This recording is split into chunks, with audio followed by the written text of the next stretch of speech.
Okay. Hello, everybody. Welcome to Viva-Mundo's webinar. Today, we are joined by the wonderful Kent State University. We are heading all the way to the US for today's webinar. Unfortunately, not in person, but virtually. And we will be discussing artificial intelligence and how this can be interested of you and how you can apply it in Kent State University. Now, a little bit about us, Viva-Mundo, who we are, what we do. And we are here to essentially help you on the next journey of your life, particularly in study abroad. So we are here with all of the information in regards to courses, visa advice, even destinations, and all will be revealed on the Viva-Mundo website. You can go and visit there.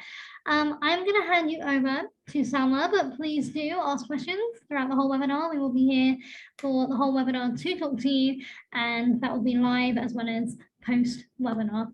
All right, Salma, I'm going to hand it over to you. Thank you, Steph. Hello, everyone. I'm really excited to be with you, to spend maybe an hour with you today, this morning, this afternoon, this evening, wherever you may be. I work at Kent State University. I'm the Director of International Admissions, and I'm very excited to be joined by one of our esteemed faculty members at Kent State University in the Department of Computer Science, Dr. Arvind Bansal, to talk to you today about a very exciting, very new area or discipline that you can study at the graduate level at Kent State, which is the Masters of Science in Artificial Intelligence, or AI. I think currently you hear a lot of buzz about AI, and we're certainly seeing a lot of interest growing in this field, and most importantly, the career outcome for graduates in this field is very promising. So hello, Arvind, would you like to say a little word to our audience today before we get started? Yeah, so this is a new program for us, and but AI has been there for a very long time, starting 1960, and now it has picked up, and society has realized the importance of AI with increasing need for resource optimization. AI has suddenly become very important, and the salaries are skyrocketing. There's a good market demand for it, and there's a anticipation that it will grow 20 to 30% every year in the next 10 years at least. That's amazing. Thank you. And as Steph has said, we really want you to get the most out of this presentation. We want you to learn about Kent State University and also about our program, our graduate program. So feel free to put questions in the chat. You do not need to wait until the end of our presentation. We really want this to be as accessible and really made for you. So make sure that you are putting questions in the chat, and we'll be happy to answer them. We have time carved out at the end of the presentation to address those. So we'll go ahead and start. For those of you who may not be familiar with Kent State University, we are a large public research university located in Ohio. We are located in the city of Kent. And so we were founded in 1910 as a teacher training school. We are ranked, according to US News and World Report, as one of the top national universities, as well as a top public school in the US. We also pride ourselves by having over 300 programs from bachelor's, master's to PhD. And as you'll see in the next slides, Kent State is a comprehensive university. We're very strong in the STEM field and sciences, but we also have a very solid program or very solid expertise in programs in the arts, such as fashion, interior design, architecture, a lot of different programs that are available to you. Regardless of what you want to study, we're sure that you'll find your discipline at Kent State University.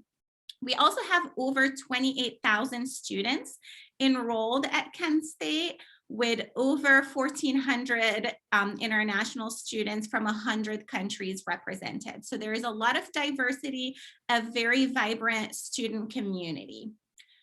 We have 25 residence halls, so students who want to stay on campus. We are a residential campus, but we also have a lot of students who commute from into campus. And we also have 12 residential learning communities and 22 dining halls.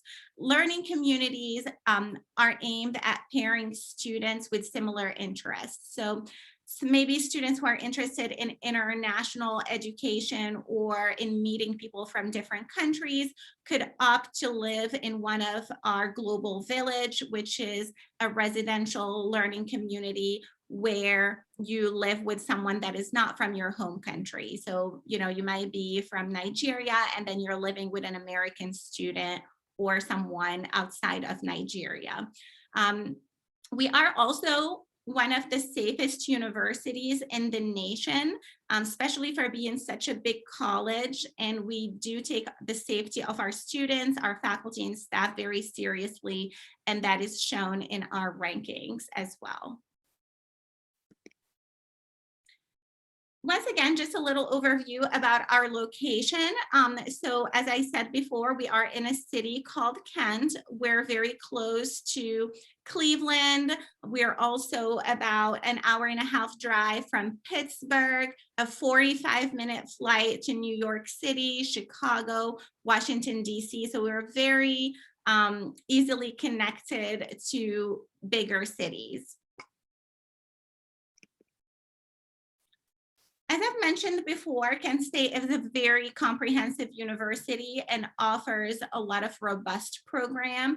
And we do that through our colleges. So some of the colleges, or if you're in a British system, faculty, some of our colleges are the College of Aeronautics and Engineering, the College of Architecture and Environmental Design, the College of Education, Health and Human Services, the College of Communication and Information, the College of Business Administration, the College of Pediatric Medicine, the College of Arts and Sciences, the College of Public Health, the College of the Arts, the College of Nursing, and we also have an honors college for bright undergraduate, freshmen and transfer students who really want to get involved in research from their undergraduate studies as well. So as you can see, a lot to offer at our university. But today we would like to focus a little bit more on our College of Arts and Science and specifically on our AI program. And with that, I will pass it on to Dr. Arvind to talk to you a little bit more about our Masters in Artificial Intelligence.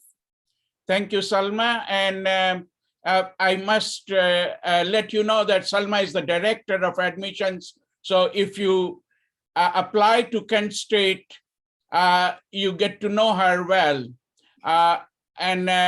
So with that, I will start with Masters in Artificial Intelligence.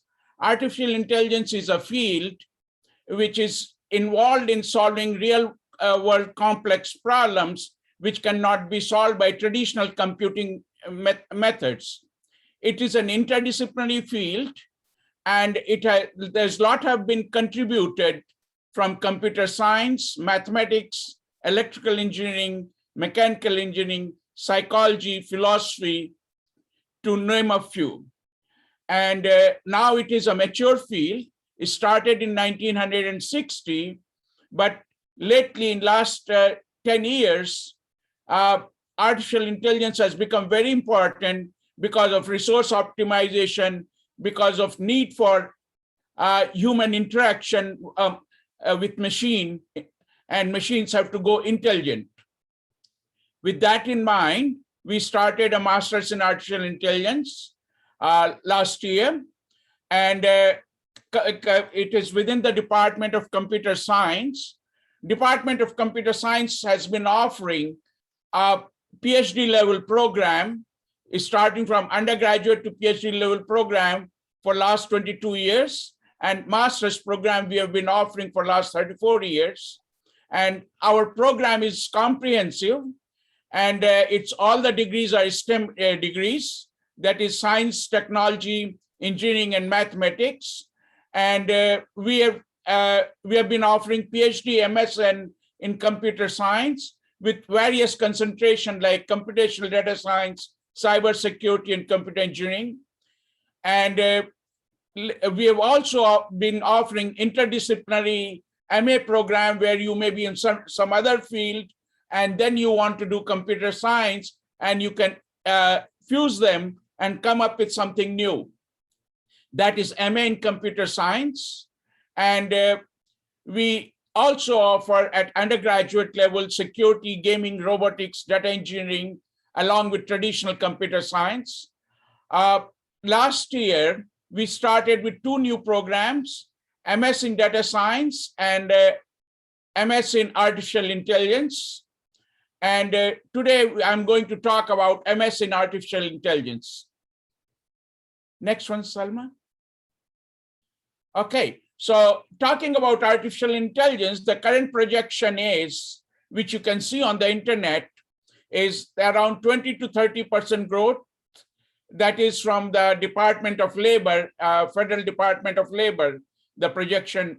And right now there is a very short supply of AI engineers because suddenly the people have started realizing in last 6-7 years that there's a huge amount of requirement for intelligent analysis of data, of intelligent machine interaction with humans. And currently the demand is around 69,000 open jobs in USA, which is difficult to fill. And average salary is around 165K, which varies from state to state depending on the living index. And our program has got 3 focus: intelligent analytics, which talks about how to intelligently analyze the data and the process; robotics, which is intelligent machines; and smart communities and automation, like smart transportation, smart energy distribution, smart planning for the utilities for the cities, smart homes. So those are the 3 theme areas which we focus on. And AI, like computer science, is a highly sought STEM area. Next one, please. Salma. Okay, so the infrastructure of the Department of Computer Science is already well established for last 30 years. And we have been graduating MS in artificial intelligence for last 34 years under the umbrella of computer science. And we have been giving PhD in artificial intelligence for the last 2 decades.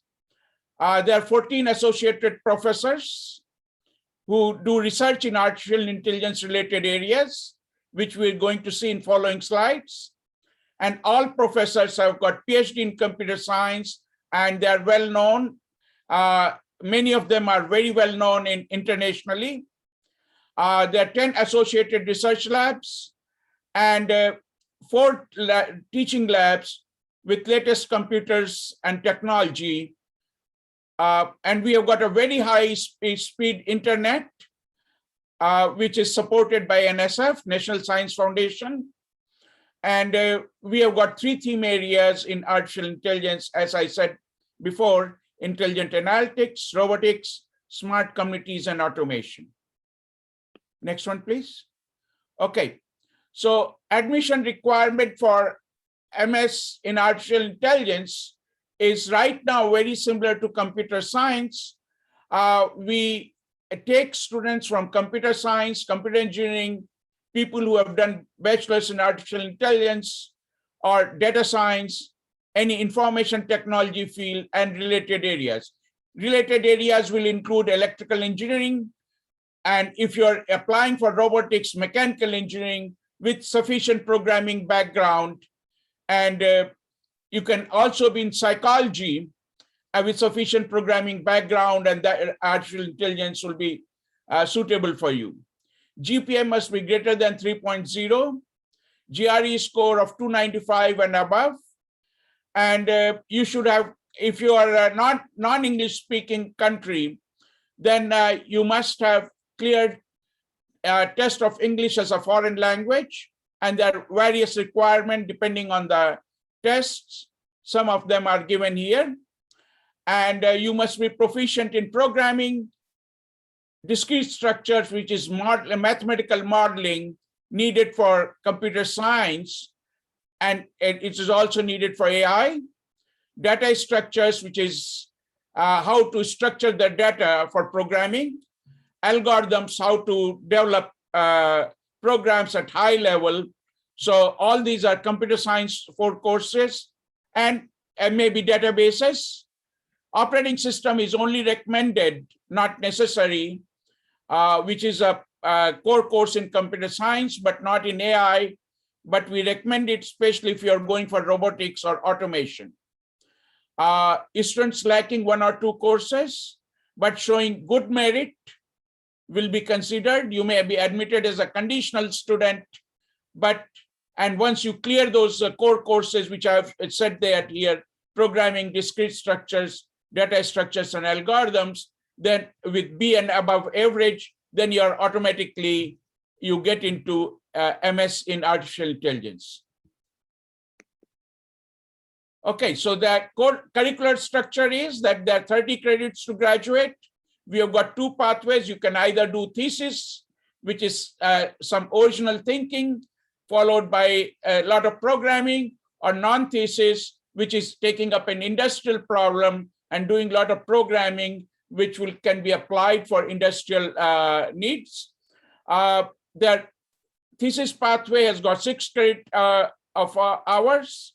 Non-thesis pathway, it requires 3 credits of industrial internship, where you go in industry and work there in a summer, and 3 credits of industrial capstone project, where you will develop the program and or the project under an advisor. And it will take around 4 semesters. It is divided into 3 parts: core courses, foundational course, and elective courses. There are 4 core courses: artificial intelligence, machine learning, advanced artificial intelligence, and advanced database systems. Many students come with initial artificial intelligence or machine learning background. In that case, you can take a waiver, and you can do advanced artificial intelligence, and you can take more elective courses. That out of 3 foundational courses, you have to do 1 course, depending on your choice. For example, algorithmic robotics is good for robotics people. Information visualization is good for intelligent analytics as well as automation, and pattern recognition, which is good for intelligent analytics. In addition, you can take 3 AI-related courses out of 15 designated courses. And in case your project is related to other fields like psychology, then or biology, then you can take 1 course from that area. And in the elective courses, if you've taken a waiver because of artificial intelligence or machine learning, you have done it earlier, then you get more elective courses. Next one, please. Okay, so these are the list of courses. If you can see, the top 4 courses are artificial intelligence, machine learning, advanced artificial intelligence, and database systems. The 3 foundational courses I've talked about: algorithmic robotics, where you learn about how to automate things algorithmically, and information visualization, where you do intelligent visualization of, which is human perceptive visualization, so that humans can understand very complex data pattern. And pattern recognition principle is finding out patterns in data. And this course is more mathematical in nature. Then we have got a whole lot of elective courses, and you can see that software development for robotics, advanced digital circuit design, intelligent machines for human-computer interaction, big data analysis, data management, which is based on probability, embedded computing, where software and hardware both are fused at a micro level, and multimedia systems and biometrics. And then we have got Internet of Things, where devices are intelligent and communicate with each other. It is needed for smart homes. It is needed for machines connecting automatically to each other and to humans. They have got a talking capability, human-robot interaction, finding out patterns in the data mining techniques, handling big data, because all the lately a lot of data is being generated, how to structure it so that you can retrieve it faster and analyze it. Computational health informatics is application of artificial intelligence into managing health-related information or health intelligence in health devices like ECG analysis, like cancer detection from images and so on. And then we have got image processing and vision, where you can analyze human activity, you can analyze biological cells, you can analyze motion, and recognizing faces. All that will come under image processing and vision. And then we have got wireless and mobile communication, where devices talk to each other and send information intelligently.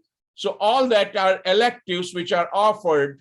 All the electives will not be offered in the same semester, and they are on a rotation basis. So you have to plan accordingly when you come and take the courses of your choice. Then we have got graduate internship, 3 credit hours, where you go to an industry and find out the project which is of interest to you, work under an industrial advisor, and who may be collaborating with academic advisor or who may be independent. And then there is a capstone project where you've got the idea from industry, you take up a project, you develop the software which has got the industry level, industry grade project. And or you can do thesis, which is thesis. The difference between thesis and capstone project is thesis is more it's a little more original thinking, and which is required for knowledge enhancement. And generally people who do thesis, they will go on to do PhD, while if you want to get a job in industry, you have to take non-thesis option and do the capstone project and graduate internship.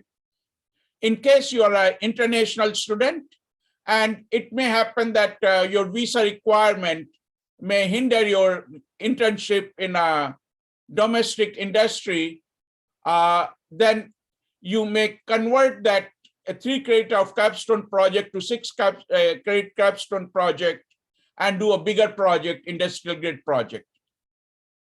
Next one, please. All right, so there are a whole lot of faculty members which are involved, and their research areas are here. So myself, who's involved in intelligent analytics, social robotics, how to create robots which look like humans and which do the human activity. For example, gesture analysis, emotion analysis. And I also do work with computational health informatics. Dr. Michael Carl works on natural language understanding and natural language processing. Natural language processing has become very important, because if the machines intelligent machines have to go to humans, then they should communicate in natural language, and there is machine translation from one language to another language. So suppose you're talking on phone, and on the other side, the other person is a Japanese and he wants to listen Japanese. So that machine translation becomes very important for seamless communication. Dr. Guan, who is working on neuromorphic computing and advanced neural network. That is, neuromorphic computing is something like brain, how to simulate the activity of the brain using hardware techniques. And there's a whole lot of, he works on quantum computing, which is altogether a new field. He works on neuromorphic computing architecture, brain-like architecture, and advanced neural networks. Again, neural networks is a simulation of brain-like activities. Dr. Ruming Jin, he works on deep learning techniques, biomedical informatics, graph databases. Internet is a graph of machines. So he works on how the information flows over the internet and how to interpret it, how to analyze it. That's his field. Dr. Khan works on automated knowledge acquisition. When you read a book, when a human reads a book, then it grasps the knowledge by reading the book. And he's trying to do that with the machines. If machines read the book, how will they acquire the knowledge automatically so that humans don't have to train them all the time? He also works in a big way in AI in education and how to analyze media networks. And he also works on attention, where if you change your eyes direction, how to focus and pay attention. So that's Dr. Javed Khan's research. Dr. Jong-un Kim is working on robotics, especially telerobotics, where two robots can communicate with each other. He has built many robots, and he has won many international prizes for developing robots. Dr. Jung-Yoon Kim works on wearable health devices. Health devices are shrinking. For example, ECG analysis devices, echocardiogram devices, and he also works on smart connected sensors, Internet of Things. I talked about Internet of Things, embedded systems when which things have been miniaturized and where hardware and software are fused together. And he also works on analysis of health data. Next one, please. Dr. Kwang Tek Kim works on virtual and augmented reality and haptic devices. Haptic devices are based on sensor perception based on touch. So based on touch, you can convey a lot of information. And so that's his area. He's basically interested in intelligent man-machine interfaces. Dr. Lian is a probabilistic database person and big data analysis. Most of the data, especially in health science, is based on time. So one dimension is time, and you want to analyze the signal, which are probabilistic signal, and he wants to represent that in form of a database and perform the analysis. Dr. Lu is interested in processing images, especially medical images, biological images, and he's also interested in computer vision. Computer vision has become very important for robots and for intelligent machines if they have to understand human gestures, human faces, and recognize human faces. And he's also working on artificial intelligence for handicapped children. Dr. Peravi works on wireless and mobile communication, cybersecurity, which has become very important when you translate information from one computer to another computer. People can hack it, you know that. In order to provide a safe communication, that's his area. So he's also interested in intelligent traffic management. And Dr. Samba is working on intelligent drones, the drones which are small drones which are flying. And he wants to do control of that, develops a lot of software for them. Dr. Sharma works on Internet of Things. He also works on how to improve the memory management of computers. And when the data transaction takes place, how to improve the memory. He also teaches the course on algorithmic robotics. Dr. Zhao is working on visualization, smart visualization, scientific visualization, and he also works on smart communities. All right. So there are multiple labs. AI lab, which is directed by me, and where we work on human-humanoid interaction, computational health informatics, social robotics, computer vision lab with Dr. Lu, who works on medical image processing and computer vision. Smart visualization lab, which is Dr. Zhao. He works on urban planning, how the energy should be distributed, how the utility should be distributed, so that people can utilize it optimally, how the traffic should be organized. And he also works on scientific visualization of data. Dr. Khan works on perceptual engineering and media net lab. So his lab works on perception and how to acquire knowledge textually from the book. He works on eye tracking and attention and interactive online classrooms. Big Data and Science Lab is controlled by Dr. Jiang, who works on probabilistic data management. Next one, please. Okay. Robotics Lab is Dr. Jong-un Kim. He designs robots. So you go to his see-through lab and you can see whole lot of robots lying around, and students working on day and night on that. He's very popular with students, and students can come anytime and work there. Digital Science Lab, which is controlled by Jong-un Kim, and he works on Internet of Things and distributed robotics and health devices. Then Emerging Technologies, Dr. Gokarna Sharma, Internet of Things, sensor networks and distributed robotics. Networking Lab is Dr. Peravi, who wants to connect different and study the performance of the networks. Natural Language Processing Lab by Dr. Carl, who works on translating natural language from one language to another language and comprehending natural language. All right, next one, please. All right, so now coming to students' financial support, there are 4 types of financial supports which we offer. One is graduate assistantship, other is lab instructorship, or sometimes teaching instructorship. We also have got campus programming jobs or other campus jobs. Graduate assistantship is the prize financial support, where you get full tuition waiver and stipend around $1,500 per month.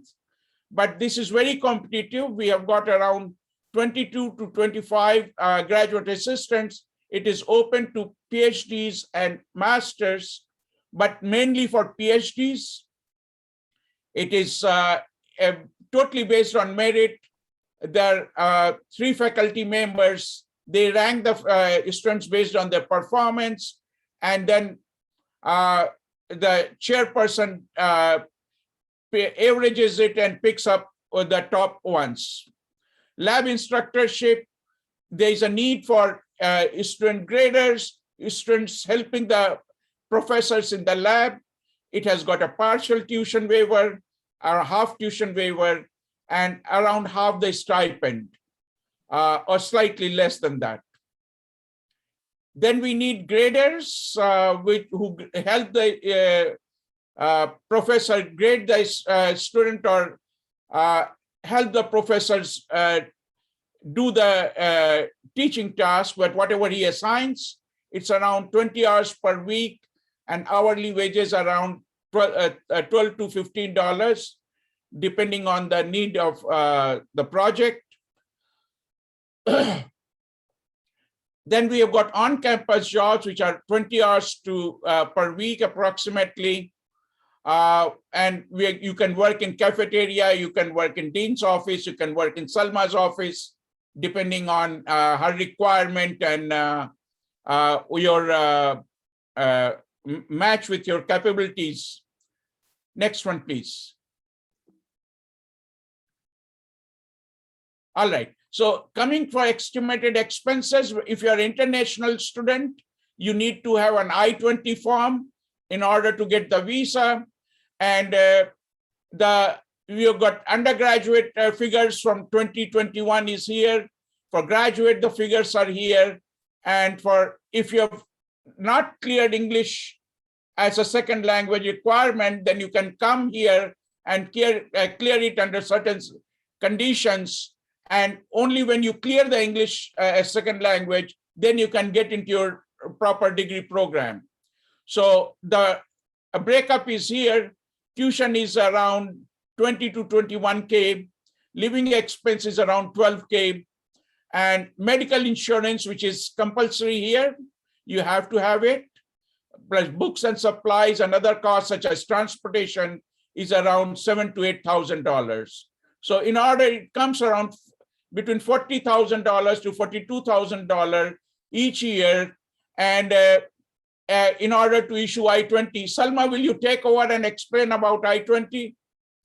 Absolutely, I'd be happy to. So yeah, so these are estimated finances that you need to provide us to show us, and it can be in the form of personal funds, family funds, government funding for students who maybe are sponsored by their government, or if you are a student who receives a graduate assistantship, one of those graduate assistantships that Dr. Arvind mentioned. So the more scholarships that you get from the university, the less the amount that you will have to show for your I-20. But generally, you need to show at least $42,000 in order to get an I-20 for a master's or PhD program. And typically we ask for bank statements or a bank letter. If you are going to use a family or a friend's support, then you need to fill out an affidavit of support that establishes the relationship and that asserts that, yes, that they will be covering your expenses, etc. And we walk you through the whole I-20 process as soon as you get admitted. And I'll talk a little bit about our application process, and this applies to other programs at Kent State, not just the artificial intelligence program, but if you do have questions about the master's program in artificial intelligence and would like to know more information, please reach out to Dr. Bansal. His email address is on here, or to the computer science department as well for those specific questions to artificial intelligence. So our application process is all online. There is an online application that you can complete on our website. There is a $70 application fee, and the documents that you need vary by program, but generally you need proof of English proficiency. For artificial intelligence, the minimum TOEFL score is 71, or if you do an IELTS, we need a minimum of 6.0. Also, as a result of the pandemic, in order to make sure that we expand access to our students, we have been accepting the Duolingo English test, which is a test that you can take from the comfort of your home and actually uses a lot of artificial intelligence in the test administration as well as the grading. There is machine grading and also humans. And this test only takes 45 minutes as well. So you also typically will need recommendation letters at the graduate level for the artificial intelligence program, but really most graduate programs at Kent State. The recommendation letters ideally should be from faculty members, or if you have been in the field, working from employers as well. Transcripts, so depending on where you're from, you may call them something different. It might be mark sheets, etc. But we do need to get a complete record of your academic history. So if you're applying for a master's degree, you must have the equivalent of a US bachelor's degree as well, and a goal statement. So typically a goal statement or a statement of purpose is also needed, where you can highlight your qualifications and things that maybe do not transpire in your application. It's really your chance to stand out as we review applications holistically and look at every document. And the goal statement is also a great way to highlight your research interest. As you saw, Dr. Bansal shared the tremendous knowledge and expertise and research interest diversity through the computer science department. So in your goal statement, it's always great to highlight what areas of expertise or research interest are you keen on, and that way maybe you could get matched to a proper faculty as well. And then of course, a resume or a CV is required as part of your application. And all of your application documents, you are able to submit them online through your application portal. And of course, we are here to help you. We have some links to our online application, but if you have any questions, definitely reach out to us.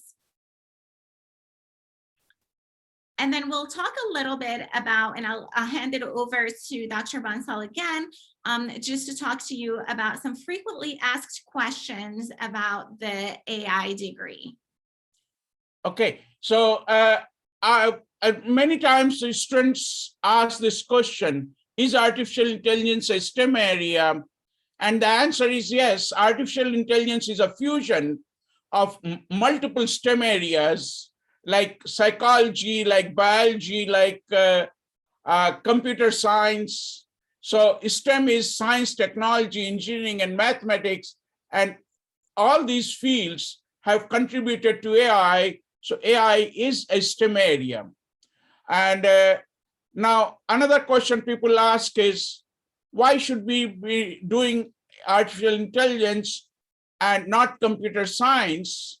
So you are welcome to do either, actually also data science, but there's a clear distinction between data science, computer science, and artificial intelligence. So under computer science, we have a different requirement of doing the core courses and the focus courses, but in that you just take artificial intelligence as an elective.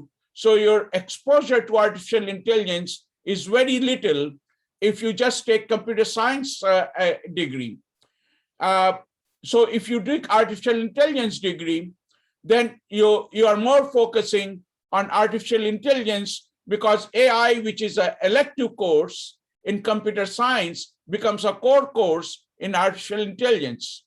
And then you also do advanced AI, you do machine learning, and you do advanced database. So it has been geared up so that you can do intelligent analytics or robotics as you prefer in masters in artificial intelligence.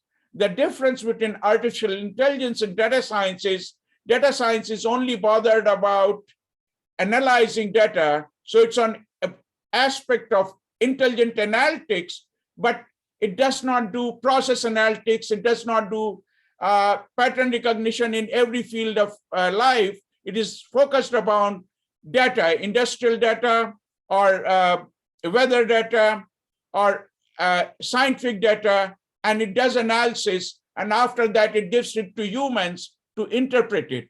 Artificial intelligence will also try to interpret it and find pattern there. And data science has got more mathematical focus than artificial intelligence. So it depends on your background and your requirement. You can choose the field, either computer science or artificial intelligence or data science. The job prospects after I graduate, as I said, there is huge demand, and the projected demand for another 10, 20 years is huge. And the salaries accordingly have translated to a big number, because there are very few qualified AI engineers. So we have started producing AI engineers who will be one of the first ones, at least in the state of Ohio, who are formally getting masters in artificial intelligence. And across the country also, there are very few universities who are giving masters in artificial intelligence, and everybody is trying to start the program in last 2-3 years. And we are also one of them. So And there's a huge need now for automation in health equipment, in transportation industries. You have started hearing of smart homes, intelligent man-machine interface where machine talks to you or machine does intelligent behavior, like your fridge or ordering groceries when it is done with, or a TV is getting on and playing your channel when you walk in, and so on. So, and the same thing is true with industrial processes and decisions. You want to optimize and automate it as much as so that supply chain, the things are automatically ordered once they fall down below a certain level. So it saves money, and it also saves, it improves the process. Financial bank, you want to do fraud analysis. Defense, you want to develop intelligent machines which can help humans and so on, like intelligent planes and so on. Yeah. Next one, please. Okay. So what kind of jobs you can get? You can search on internet, monster.com, and you get a whole lot of jobs. Typically, the job could be AI engineer, big data analyst, and intelligent analytics engineer, and so on. So there's a whole lot of job for related with natural language processing, with vision, recognizing the motion. So there's okay.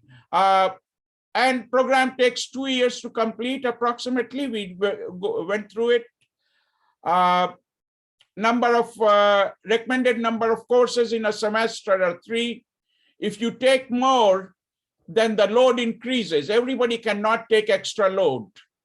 So we recommend 3 courses, otherwise your grade suffers. And what we prefer is that you spend time, take a course in summer instead of taking a course in regular semester, increasing the number of courses in the regular semester. For industrial internship is not mandatory. It is recommended by the state of Ohio. So domestic students can easily find out industrial internship, and it helps you connect to the industry.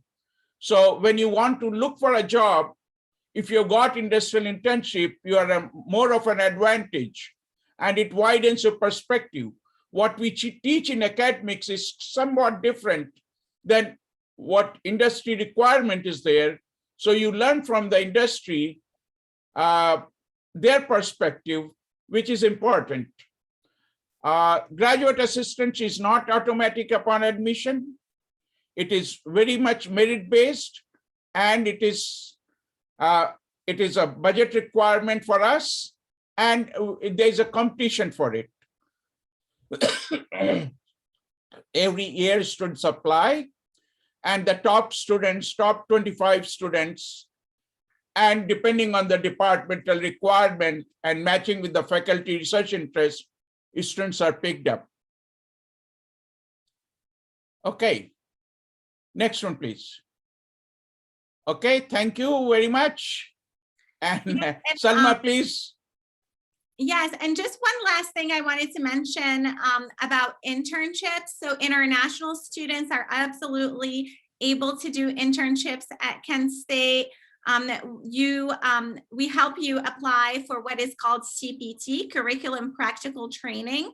So if your program requires an internship, you're able to apply for that, and you can work in industry and get paid. Additionally, after your graduation, you're also eligible for what we call OPT, which is optional practical training, that allows you to work anywhere in the United States, full-time or part-time, and get paid. And because the Masters of Science in Artificial Intelligence at Kent State is considered a STEM program by the federal government, it is also eligible for the OPT extension. So you can get up to 3 years of work experience upon your graduation from Kent State. So we're very proud of that. And of course, we assist you along the way. So we're happy to take questions. Okay, Salma, there are around 8 questions in Q&A. Yeah, If you like to answer some of them, I Yeah, can I mean- answer some of them. that's okay. Let me read out the questions. Yeah. Leave the presentation up just in case anyone wants to get in contact with you. Leave the contact details there. So I'll kickstart the questions with, are your classes online or offline at the moment? All the classes are offline. That means face-to-face. During COVID, we have been offering the classes remotely. But currently, there is no online program for Masters in Artificial Intelligence. Great. Next question. What are the requirements to apply? I think you have already touched on this. Do you want to go Yeah. back to that slide? If you can. 1 second.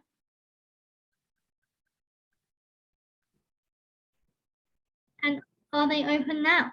Applications. Okay, so Salma already covered that, the requirement to apply.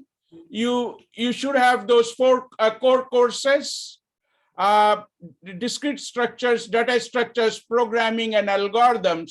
If you don't have, then you can come as a conditional student. And once you clear that course with a B or above average, then you can be admitted to our program. Also, you should have a GPA 3.0 and above. If you are an international student from a non-English country, in order to get visa, you should meet the TOEFL requirement. And you should be in one of the fields like computer science, computer engineering, artificial intelligence, electrical engineering, data science, information technology, even mechanical engineering, or psychology if you've got good programming skills. You've done those 4 courses. So that's the requirement. Brilliant. Thank you. Anything from you, Salma? No, you covered it. Okay, perfect. So next question. Can I get my COVID vaccine on your campus, or do I need to have it before I come? Salma? That question. Yes, so you can absolutely get it on campus.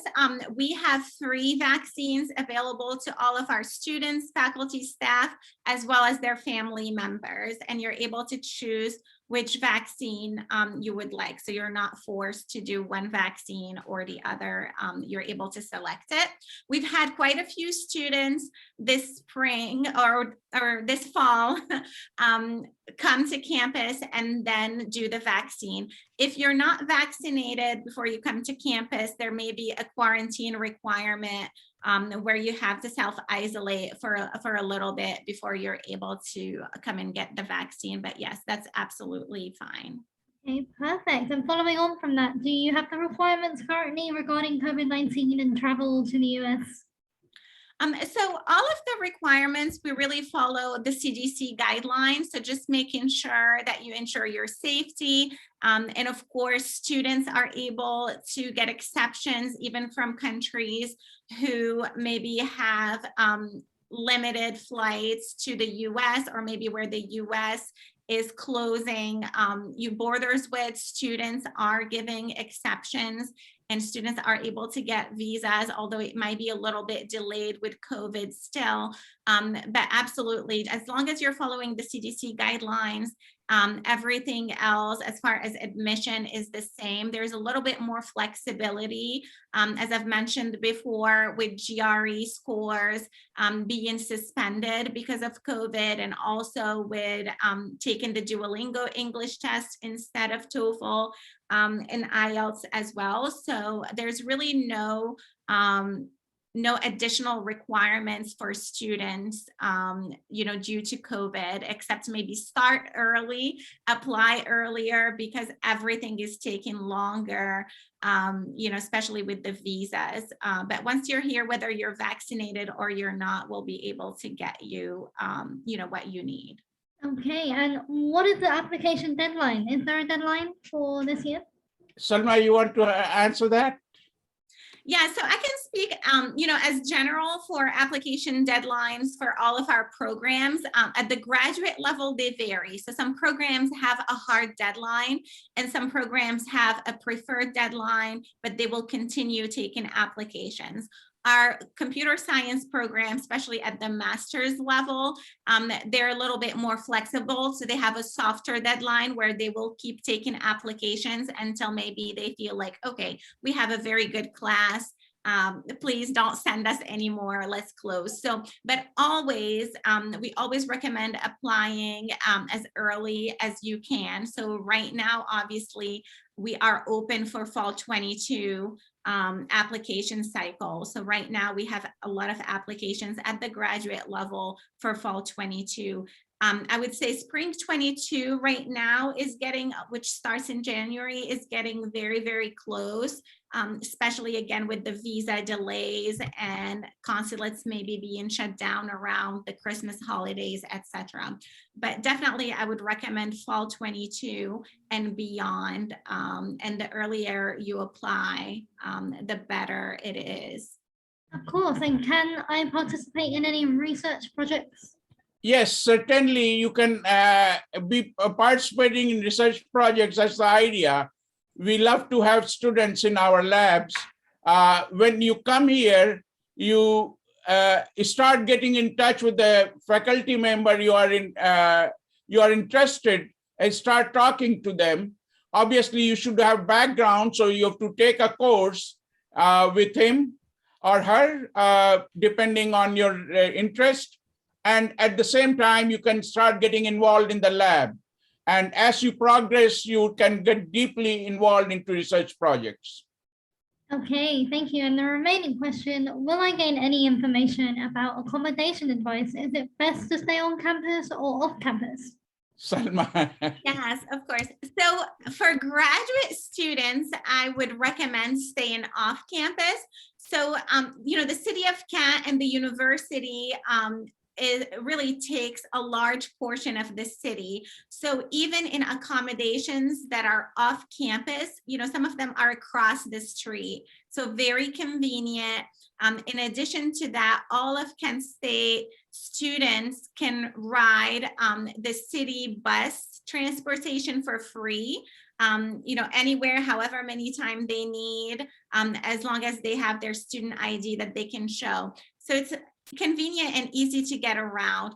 However, graduate students are welcome to live on campus. We just find that it's not really the best experience for graduate students who maybe want to have a kitchen, want to cook, and kind of want to have more of their private space in that way. But we will never turn anybody away if they're a graduate student and want to live on campus. They're definitely welcome.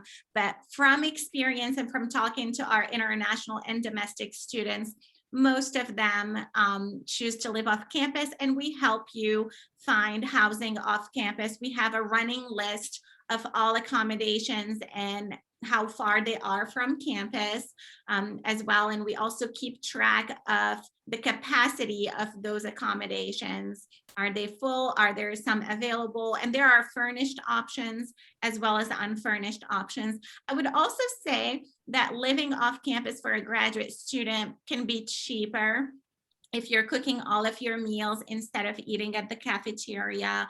And if you have a roommate, for example, so it could be a good way to also save a little bit of money. Okay, thank you so much. Is there any last words before we wrap this up today? Just really thank you for joining us. Feel free to reach out to Dr. Bansal if you have any questions about AI. Do follow us on Instagram and Facebook. We do a lot of events on social media that are live where, we might do one and take you to the Robotics Lab as well and do a tour of that. And we really thank you for your time and thank you for joining us, and let us know if you have any questions after this. Awesome. Thank you so much, everybody, for joining us. Thank you guys for a brilliant presentation, and we will speak to you all soon. Thank you. Bye-bye. Good. Thank you, Thanks. Scott. Bye. Bye.